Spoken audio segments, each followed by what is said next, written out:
Child Lifespan Development. I joined the class as the only guy because I wanted to learn how to take care of children. I'm doing this project because of Lucy, my baby. She's not real.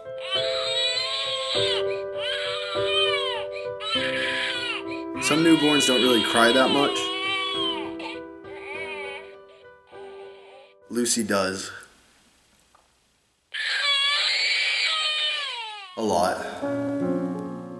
Right now I'm at UT Medical Center. I just finished talking to a teenage mother. She's 18 years old and I got to see her daughter. They've been here for about 3 months. The baby was born way too early. She apparently was about this big when she came out. First reaction, seeing a girl that young, it was heartbreaking to know that she's gonna have that challenge the rest of her life.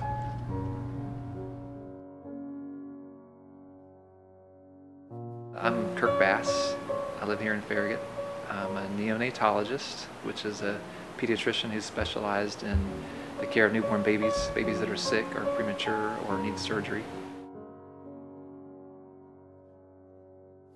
Well, it's so difficult to be a mom. I mean, being a mom is full time.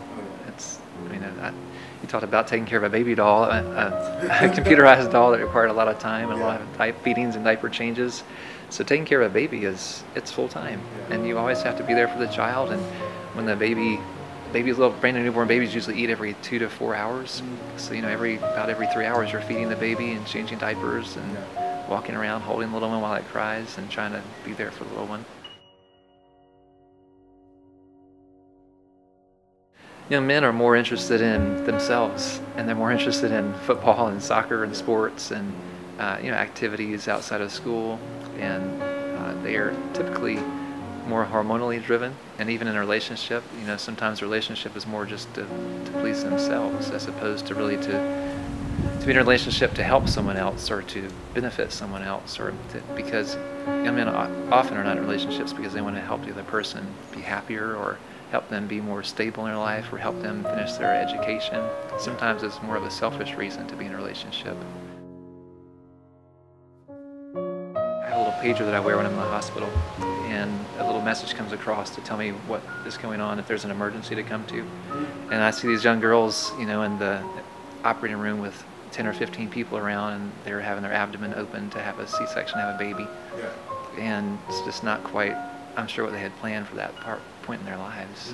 It's just not an ideal situation to bring a baby into the world in, for sure.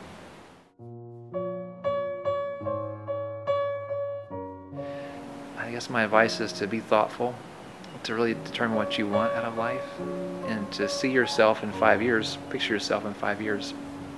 Imagine seeing yourself on the street in front of you, and what do you want to see in 5 years? You want to see someone who's successful in college, someone who's doing well, someone who's making good grades, someone who has a good career path, ahead of them after school's finished. What do you want to see, I guess? And then when you determine what you want yourself to look like in 5 years, then make some goals on how to get there, and then stick to those goals and try to be true to those goals.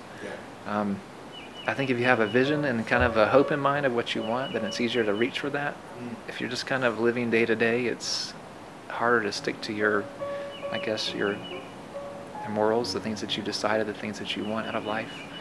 I think if you have clear set goals based on a vision of who you want to be in a couple of years, then it's easier to make decisions according to that vision of yourself. Thank you. Sure.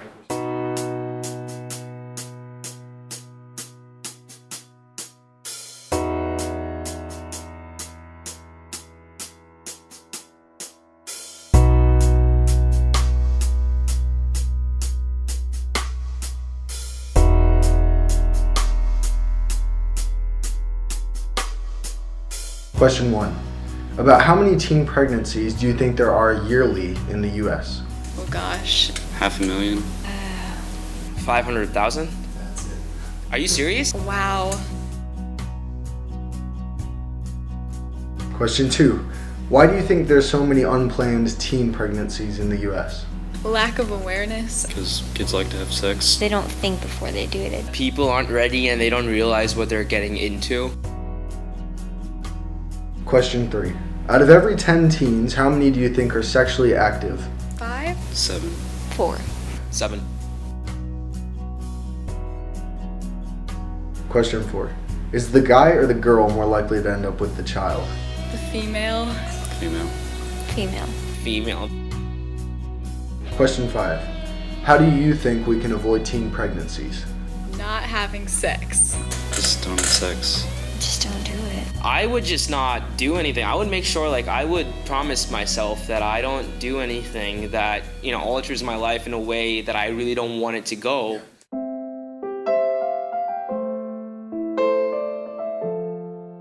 I think it's realistic, and a lot of people think that it's not. But I think teens are able to learn delayed gratification. I really think that they can. In other words, I'm saying they can learn that they can wait. That if they really understand what being sexually active means and the commitment and the relationship that's behind it, that it's not something that you rush into. But until we can, as adults, communicate that there are things worth waiting for, it's going to be hard. And until we show that when our relationships, it's hard for kids to get that message. But that's what we need to do.